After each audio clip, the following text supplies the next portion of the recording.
bwe yatukwata obuyinza yabawonya nti gavumenti yonna gye yasanga eyali badde nga ofani bobote oba aba Paulo Muwanga bonna abaddipi yabaleeta mu gavumenti. Semwogerere was the Minister of Internal Affairs. Agula Awoli local government. Pitandi Sali was a minister. Yohasi Mayanja Ankanji yamuwa mini bonna. Kati from Uganda tulabangako orphanages. Museveni naddira abawesi naye abaali badduse n'abakomyawo ne ssente zaabwe n'azizzaako bonzi ba Moses Ali baani. Moses Ali arrived at Entebbe International Airport ng'ali mu nnyonyi ne bamuwaleka Victoria Hotel n'amagye ge ne bagamba nti yali pulezidenti wa Pakistan Zulu Haq yali amanyi Moses Ali n'abuma yanyi. Export TV to the world. Ze Uganda njikoledde nnyo. Era kati waliwo lobby group y'amaanyi mu gavumenti mwennyini abakontributiza sente bazimpe. Shameful. Tusobola okuba n'abana mu gavumenti ya Museveni.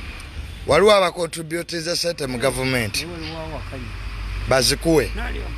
Nali okayerega wali omulumbire omusajja mbuuza wali omulumbire yali amanyi bwanje oganja kujja nteeke mwanda we yaze yali tawangulwangako.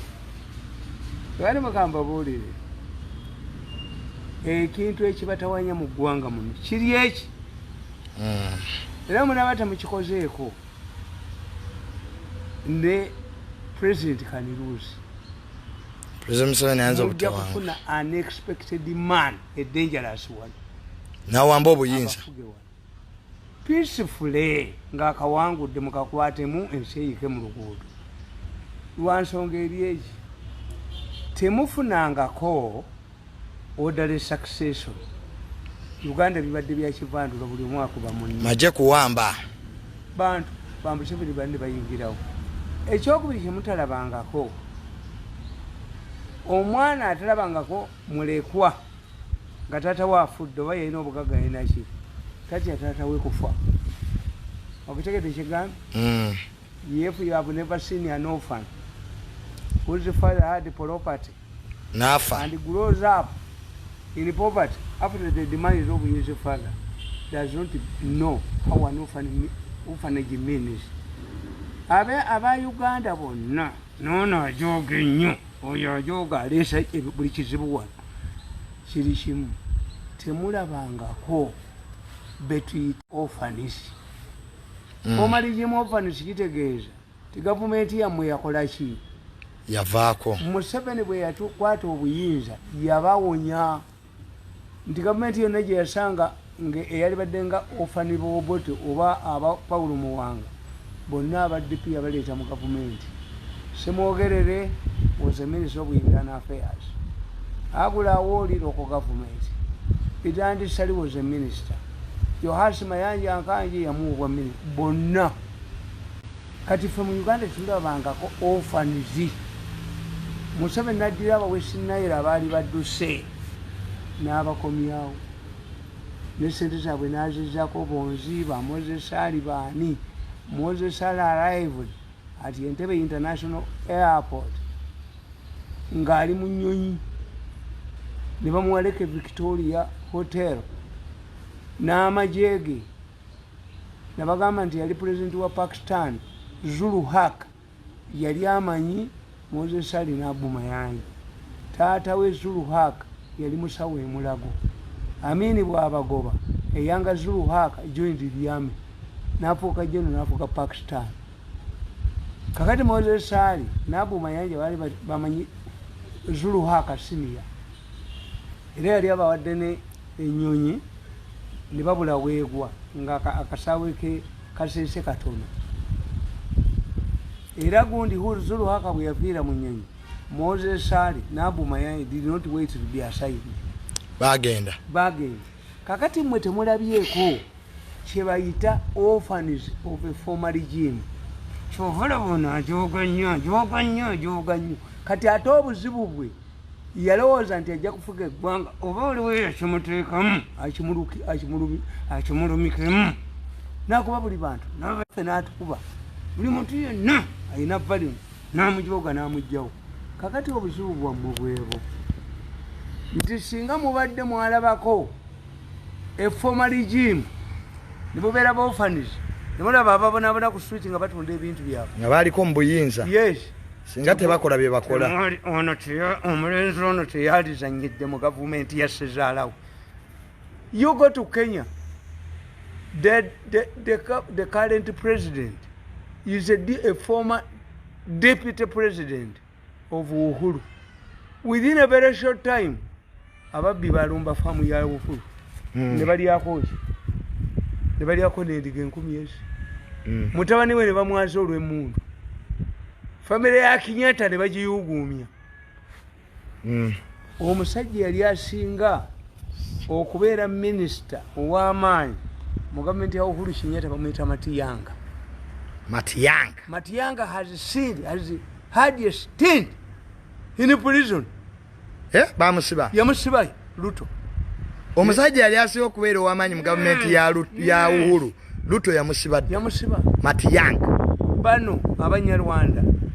When the Tutsis were chased from Rwanda, the Tutsis were chased from Rwanda in the 50s. Ne batuuke ne babagamba nti mu Abanyarwanda abatuusi muli 15%. Every allocation mu ssomero ludda wa 15%. By the time they all broke out, waliwo omusajja omutuusi jeno omu ku high command ng'aweza emyaka 8 sinayo. Kati Abahutu ne beetema Mukasa Habyarimana agasa natema Mbakutu. Mumuva mu South. The Southern Hutus are those you refer to as the modern Hutus. When the war broke out, bangamba intelligence mwembase ya Rwanda. N'olutalo lw'e Rwanda walulimu. Nnyo, ambassador wa Rwanda yajje wange n'emmotoka ye ne bagikwatirayo. Ambassador wa Rwanda. Yes. Nange nti this is not the first time to come. Attackers, they have been using Burundi 3 times. Gavana tubatta. Bwe kinaabanga bazze kuyamba batuusi. Bajja kusanga tubasenga tubamazeewo. Commune baali beemanyi. Ne baleeta endanga muntu ng'omutuusi bamumanyi. Marked. Kakati abamuka Habyarimana agasa divided the Hutus into two. The northern Rwanda Hutus were Habyarimana hated. In fact, people believed that Habyarimana is Omulera. Omulera, fababimanyi. Omulera ye mwana omukutu gwazadde mu Mukiga. Egwe bayita Omulera. Mumbayita laba Omulera ono. You don't know it. Wekyava. Omuhutu bw'azaala omwana mu Mukiga. Yaba Omulera. Kati fe abatategeera mitwalo alaba Omulera ono. Abatamanyi Rwanda politics. Kakati Habyarimana was perceived to be Omulera. Habyarimana hosted me 2 times. President w'e Rwanda. President w'e Rwanda Habyarimana yakuyita emirundi 2. Nangamba nti president wammwe omukwasa guno ng'emabega eri ekitala. President Museveni. Kubanga yatuwa enkumbi wano 10,000. Yateekako ennyota z'amagye yali Habyarimana. Era bwe yali ava eruweero emmotoka ye yakola ki? Ate President Museveni asanga obuzibu nti Abanyarwanda okuwamba ewaabwe yali chairman wa OAU. Yes. Nakubira Habyarimana esibu era Museveni bwe yajja n'agaana mulumu mwe yali asuze. Museveni yagamba those are our best. Habyarimana tagenda kubeerako. At times Museveni discloses things. Kakati yegamba kiri kiki nti when the moderate Hutus, the Southerners, nga baba persecuting, babonyabonya like the Tutsis, olwalaba RPF, they thought it was a average. Nabo bafunye amudi wingi. Abahutu bano abatulugunyizibwa nabo bakoze eki? Bafunye eki? Twagira Mungu, Bizimungu, Alex Kanyalenge, Rizinde, Meja Rizinde bamujja eruhengere nga nange wendi mukomera bakubye ekomera lye eruhengere.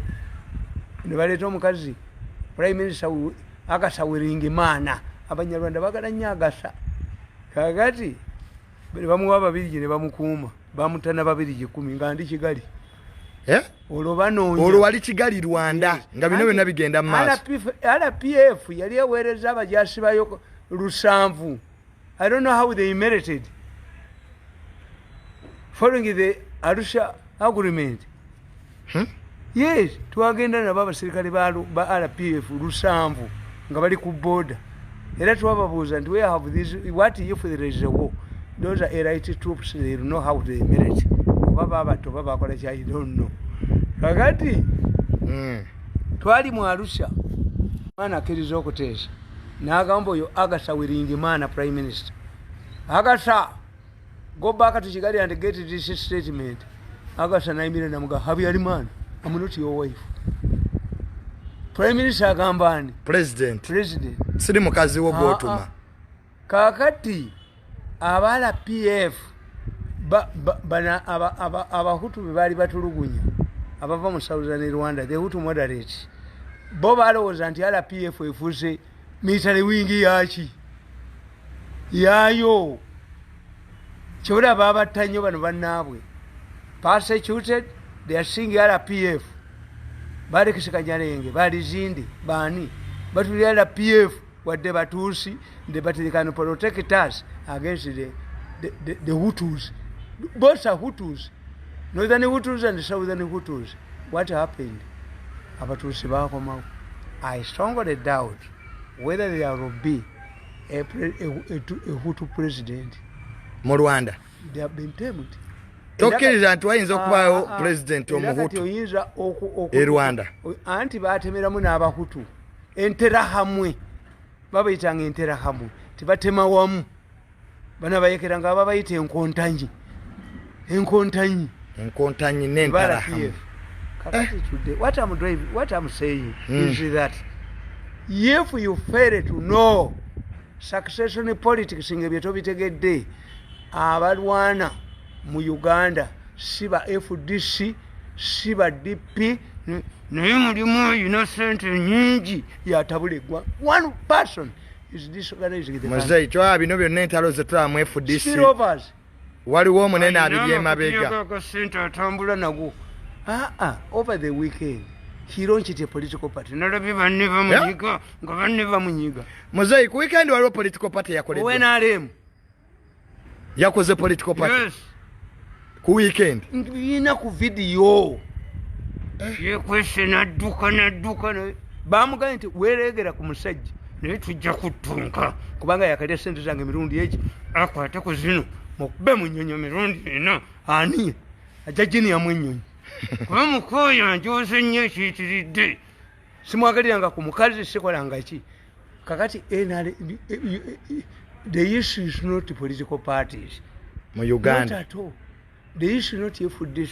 Waliwo omujoza ajoga ensi kubanga ye ayina okufuuka president ate atya muhoozi.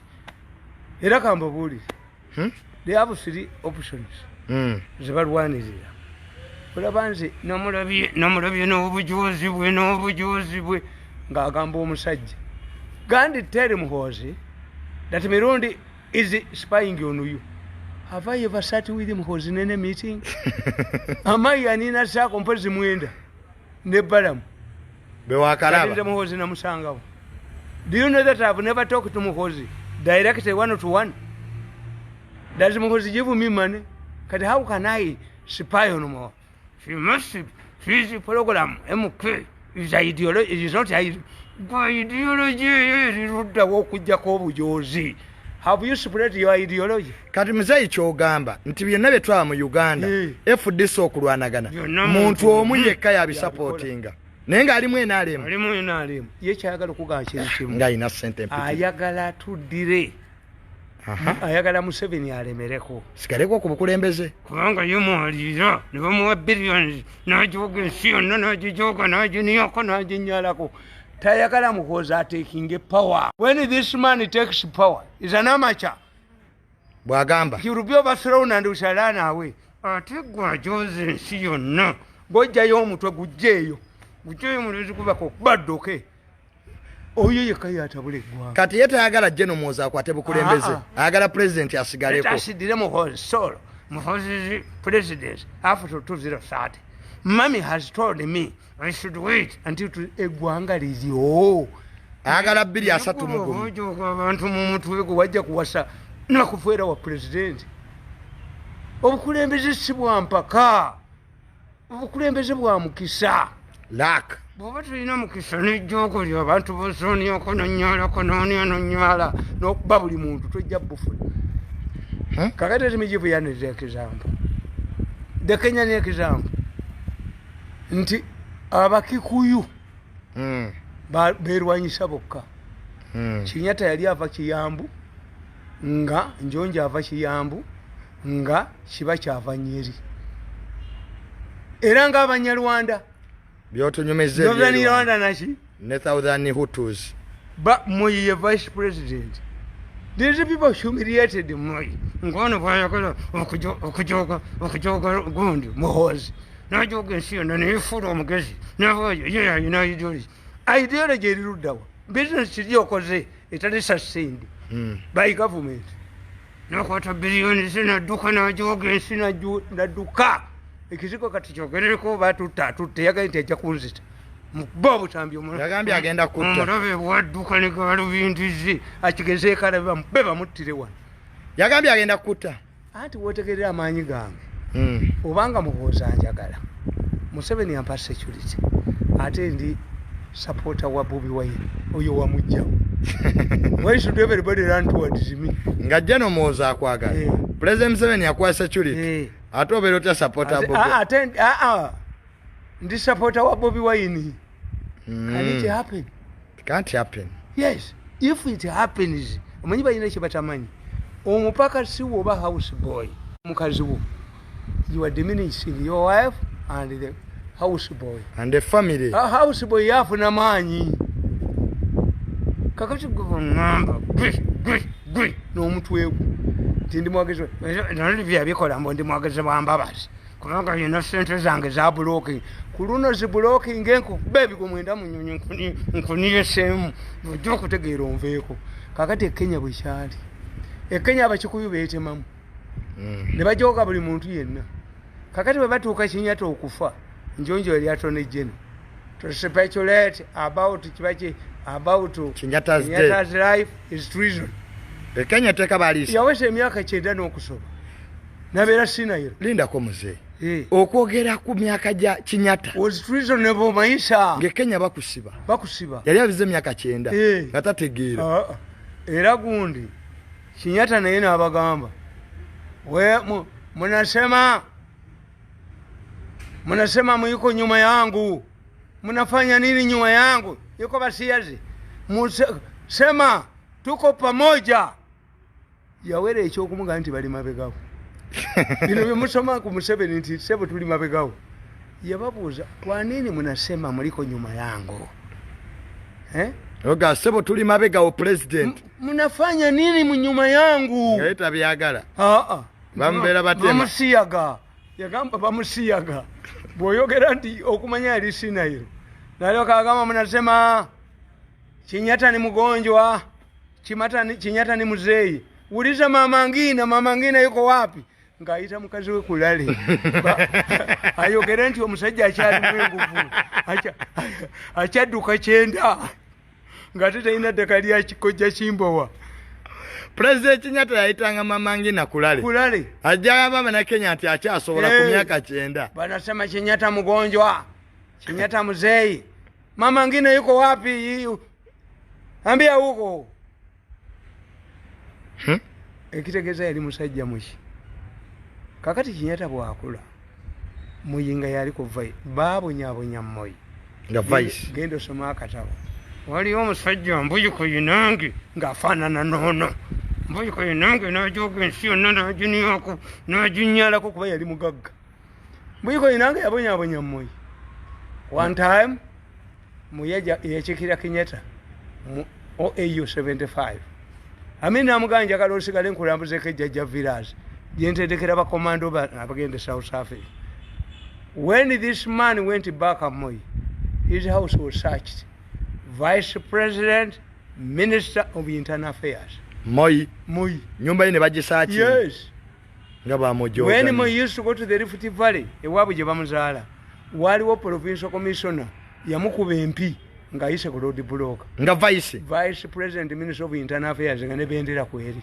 Bamukuba MP. When Moi took power, that man ran away.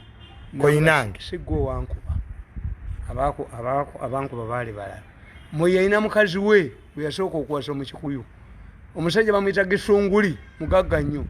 Namugagga omulunzi w'entegwe. Ofuke mukazi mu Kikuyu amazzi. Namumujjako. Namugulamu n'ekizimbe Lilian Towers mu Nairobi. Lilian Towers. Yes. Ngani abbula mu Moyi. Oli yamubba. Gisunguli. Yabba muka Moyi. Namubulamu ekizimbe mu Nairobi. Omulunzi w'ente weepangira otya ku mukazi mu Kikuyu. Nga bamwewala naye. Uganda read the making of an African statesman. One day, Kenyatta yayita mu Rift Valley. Nga Museveni bwana ayita omuntu yenna ate mu kitundu kyewaabwe. Kenyatta yina amakamanja yina ettaka lingi. Rift Valley is one of the fertile areas. Namuyita. Moyi arrived there at 5. Natula katebe. Kenyatta n'alaba abagenyi bonna.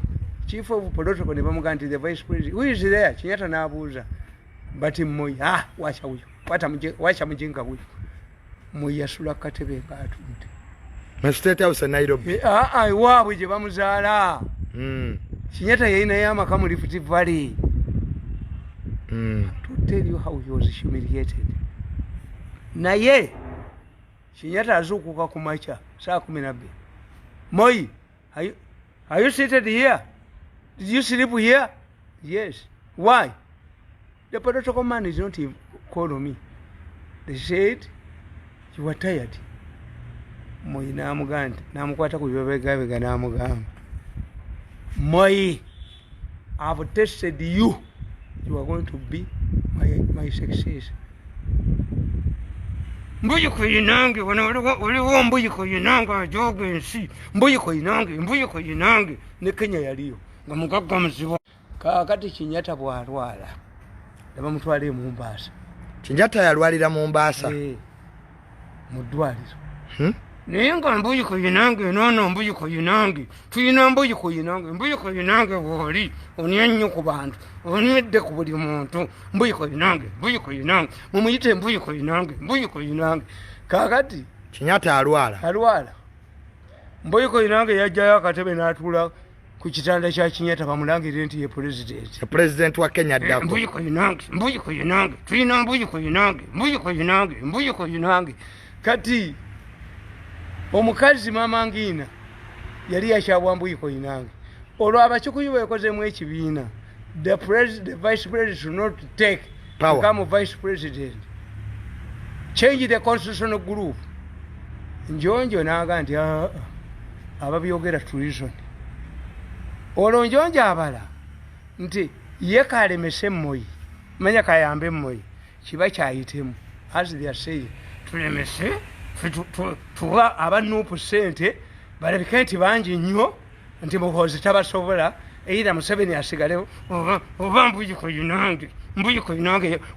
yinange yabasobola mbuyiko yinange okitegedde. Abo bonna crowd za Bobi Wine zingule buguzi. To tell you that Bobi Wine is powerful, is more popular.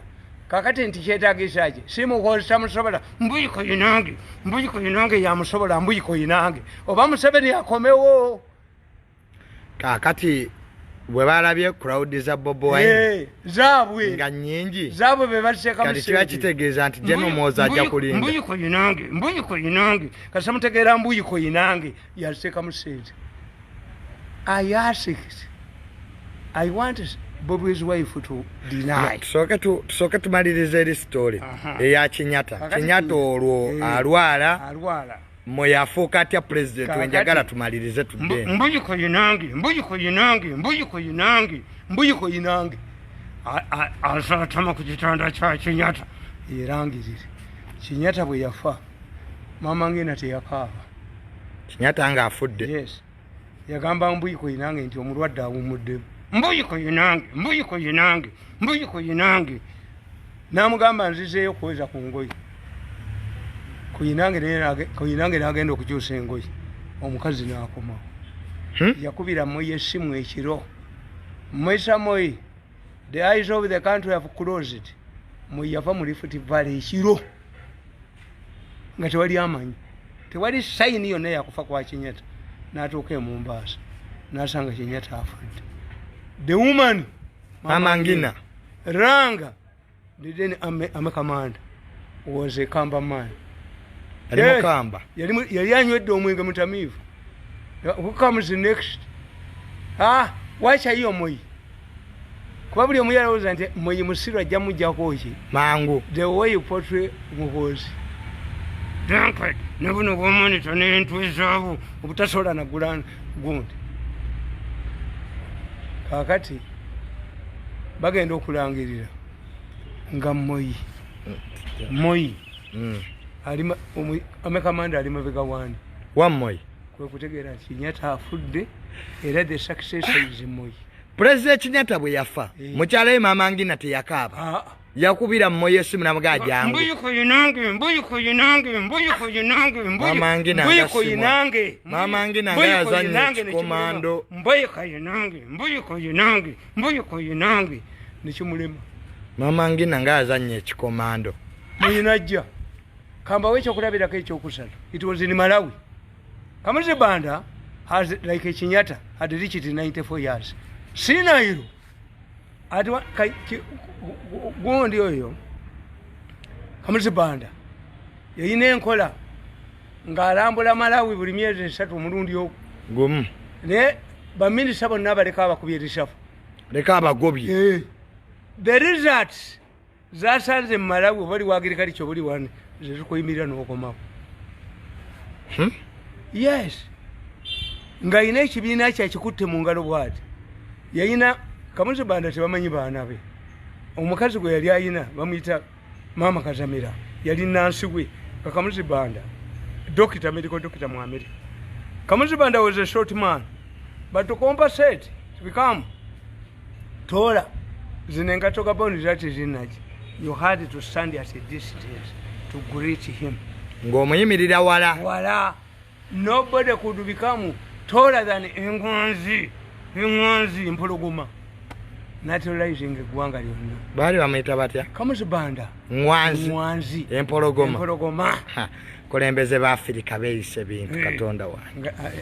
Ofajayo oyo nkuluma Mobutu seseko ku mwendo wa Zabanga seggwanga etaleka nseera nga tegifungudde kinsuti. Ye yali Mobutu. Ayambala gundi ayambala leopard skin ng'enkofiira akola ki TV ya Zaire bwe yabanga eggulawo bamulaga ava mu ggulu. Mobutu TV ya Zaire yamulaganga nga ava mu ggulu buli lunaku nti gyasula ngigabalote abeerayo n'agenda omusajja abeera mu bifo biri omulundi. So endeko President Mobutu yavanga Zaire n'agenda France ne bagabeera mu bifo ebiri omulundi baga nti ne gabalote gyali ayita musana. Nze bakulembeze ba Afrika nga beekoze bi ate gundi Sirasi Emperor Sirasi wa Ethiopia yatambulanga n'ekibwa ekito ku mabega ne mu conferences nga tekiboggola. Mpologoma ya Yuda Emperor Sirasi wa Ethiopia yatambulanga n'embwa ku kibegabega ekibwa ekito naye nga teboggola mu conference ya African Union. Era Muteesa yagendayo n'amalayo emyezi 6 bamutraininga mu mpologoma n'agireeta nawe emmengo. Empologoma ya Muteesa Kabaka Muteesa obugwako gwakabona bwali mwenge embwa agirakira n'ekola mwezi empologoma bagijja Ethiopia yaggulawo yatomera akaji yali eri abaana ba Nasale omuzungu n'agikola. Muteesa bamujja Makerere nga asoma history n'agikuba amasasi n'agitta era olwamulaba n'ebwamwa bwe naye ng'obusirusiru obuli emmengo obugwako gwagwembwa Kabaka alinya ku ngobwati ekigo kiri oba empologoma kyebaasanyalasa ogiraba bwetunula ogiraba empologoma abalangira baba n'amaanyi ne bubeerawo obuwumba tuutu obufungula. Empologoma ya Kabaka Muteesa bwe yafa yali eri abaana ba Nasala omuzungu n'agitta. Bayita Muteesa Makerere n'agikuba amasasi. Kabaka Muteesa yagitta anti olwamulaba n'ebwama yagenda bagimutrainingire up to today. Lwali olubiri lwa Sirasi empologoma mweziri kale abaganda ne bagisanyalaza. Yagendanga mu Ethiopia when I was kakamba ne him ng'asula omwo mu lubiri omuli empologoma. President Museveni mwe yasulanga omuli empologomeza mu lubiri lwa Emperor Selassie ati sesiba Lion of Judah kakati ne batamuti Kamuzibanda ate nga yabakolera generation ejja Kamuzibanda anti baga nti emmere gyali wadde abantu agiwampologomazi kyekyamutisa kakati revolutionaries kati Kamuzibanda omukazi bamugamba tuteekewo omuntu omulala omusajja ali Sinayiro Kamuzibanda yagenda mu parliament abuuza bannaye mukwano gwange yabeera ngaawo yalagawa ng'amaze emyaka 10 nga afudde mu parliament y'eggwanga Kamuzibanda this man is Sinayiro katajabe maama Kazamira yamulemezaako kuba president agende mu kalulu bamukubirayo bakiri mu luzina abawango. Why? Members of the first family, what are the catchment areas of a leader? Succession battle. In a political party, if you baba brainy ntitululi ya chama cha mapinduzi Nyerere yalina abasajja baabo Edward Sokoine ne Hamad Salim Ahmad yali Secretary General African Union basajja ba Nyerere be bamanyi socialism uli yafiirayo politically Salim Ahmad Salim Edward Sokoine nafiira mu accident Sokoine era ina Sokoine university kale nga tumaliriza muzeyi ketumalirize ku byawana e Uganda FDC katukigirekawa nti kikimu ono yabatabula sente ziva mu government mbuyiko yinange sente sumbu FDC ziva mu government ate ne mu government na mulimu abambuyiko yinange bate bamwagalira ko ddala mu family mbuyiko yinange wajja kubasa mukazi otwalino bwa kati kyo ati government erwana na government mu FDC factions zirwana kana abakubagana mu FDC tebali mu FDC nkugamba nti mukabbo bweni yagenda ekiro nasinkana abenaale Museveni yali abasindise oba bamupepeta bamupepete yali agendereyo ekiro bweni kani you allow your wife to go erashumeyo sente mukalubongo yafuna $450,000 yagenda kiro oba naye bamupepeta bamupepete naye wagamba nti sente bazigana mukabbo bweni yagaana Mukabbo bweni yagana sente nagamba yayagala bwa first lady yagenda yekiro oba bamupepeta bamupepete ng'ekisiruma Bobi Wine lwakyo omuzigo ogulinanya omuliro agenda ekiro kaka yasinkana representative wa Museveni no mbuyiko yinange kakati bano ekibakoze obubi nti instead of uniting first family election tuli ku mugozi esibakite over the niba banyo mbuyiko yinange tayinza kukkiriza mbuyiko yinange kakati mbuyiko yinange yabaleetedde obuzibu. The first choice must come from the first family. The second choice must come from their political party, a person to be marketed. Or a current president can market an opposition leader. Okay. Kakati bane ekibakoze obubi. We are moving towards a dangerous situation. Bobi Wine ayina media nayenga kate sovu mbuyiko yinange era yateekamu abamonita sente yakolaki baali bakuba mukozi nga mbuyiko yinange yabiteekamu kakati if the first family has disagreed on who should be president ate nga bino byonna kati omuntu akwatidde president yenna myala wa mazai tofa ku main yes otherwise nenamyalo bali bagenda ku muwamba nga batuteyo kalwe bamba yabali bamulwana kali ngaka kajjo kai kalwe bamba I'm with the chairman ajati namyalo bali bamulwana era kambuyiko yinange kalwe bamba kambuyiko yinange kakati kankubulire nga tumaliriza yes kakati mugenze mu situation ye mutasobola one omulamuzi yabadde teza kujja mu gisu awulire emisango gy'omugisu ne balinya motoka ne beeyagala bambuyiko yinange okudya balukwagole babagamba mugende mutukuze byono nti biri kwasooka kubeera anti-Lukwago faction yali tabaagala balukwago yafunye birwa mu kukubira n'atuula ku ttaka Secretary General FDC chairman wa FDC birigwa kati ali neba Honorable Lukwago. Nakuba banandala. Nentweza. If the speaker rejected the changes concerning Honorable Semuju. Hey. Kana kasajja kana kema okota. Nogere ekyo kaita nokuli embizaako. Ekyo kya munno musyamu no muganda munno ekirwanira. Kati kaswadde. Kali dembize. Kati speaker Anita Amongi. Yagana. Yagana obacho. What does it mean? It means what you did is not legally backed. Tekiri mateeka. Kakati bano nondola mafabi n'omutwegwe teyachallenging power za speaker. Muzeyi. Kakati bano baona libo Semuju kye bakoze kiri mateeka ogoba bano. Yes is not illegal.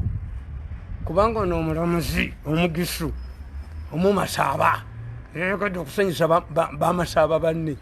Yagambye temusobola kutuusa delegation conference. Why? Waliwo omusango gw'abawaabire ogenda okubeera kerya bwegina aba 10 n'agenda n'amawiiki ge basoma ki. How long does it take to file another case? Should the party be held at standstill? Because they are cases. Omulamuzi n'amawiiki ge bano abasajja kye baakoze kyadde kimu. Omulamuzi yaligambye there was an earlier delegation conference that elected the new office bearers. If you want challenge the other delegation conference, n'amawiiki ge kuba bakubira amasimu. Ate teyagambye who should hold a legal delegation conference. Ani alina obuyinza obwo. Yaliga secretary general. N'amawiiki ge. Kakati. N'amawiiki ge. Ekyogamba nti n'aleka Birigwa nga asobola yadisqualifies Birigwa. Kubanga bano bakuba mbuyiko yinange. Government yemu bakuba mbuyiko yinange. Kakati today omuganda n'ali ekifo. Let me tell you, Kampala mukadde is the legalized section by government. Bayita mufuti gwe bayita. Ani mubaje ne supreme mufuti ani asenze ekitiibwa. Mugenyi kyo w'amaanyi atagenda kibuli. Tewali bonna bagenda ekibuli. Yes. To be recognized by government legally and to have people's support. Nga kibuli. Nti kati Lukwago. Ogenda okulaba Lukwago bw'alambula emizikiti. Ante president. Ye interim president ka. Allahu akbar. Ne bwagenda kati muzikiti gwawa. Bamwaniriza. Omusiraamu bamulabako abali mayininga the past of Idi Amin. Ate abasiraamu balina solidarity. In many cases, tewali musiraamu atajja kuwa Lukwago kale. Linda ko muzeyi kakati engeri Honorable Lukwago Elias Janti kati ya president we FDC. Ye motoka basukuma ya Lukwago. Omukulembeze we FDC. Bameya banne bamuyite. Alambule emizikiti. The mulamuzi did not look at this. To the question yali bagambye, you had an earlier delegates conference that brought in a new office bearers challenge. Like the speaker challenged them. Nga bajjako ba Honorable Semuju mu parliament. Speaker n'abigoba. Bambuyiko yinange. Mbuyiko yinange takyasobola kuba bano nalala mafabi sente. Ate Besigye yabakuba n'abagamba sente zava mu Bank of Uganda ng'ennamba za State House. Ennamba ezaali ku sente za State House si za Bank of Uganda. Zava mu Bank of Uganda nga specifically ziragawa. Besigye yali mugezi. Nabaga nti essaawa muzeyi sooka olindeko. Bank of Uganda sente zaali mu FDC yali eziweereza State House. Nezesanga mu FDC. Nebazeeterewa ewa gundi bamukwate. Ani. Oyo. Salamu so. No. Kiza Besigye. Kazi nali effere ddungi nnyo. Yazibagobya.